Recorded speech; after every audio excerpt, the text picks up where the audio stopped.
तीसरा राज, पानी वाले खाने खाएं। डॉक्टर साहब, ये पानी वाले खाने क्या होते हैं?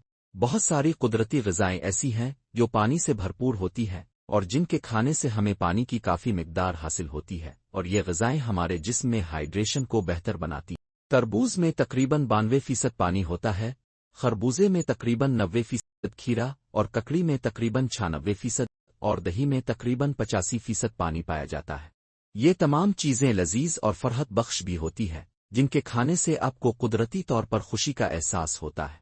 एक अहम राज की बात और सुन लीजिए, रोज़े के दौरान सिर्फ पानी की कमी नहीं होती, बल्कि जिस्म में मादनी अज्जा की भी कमी होती है।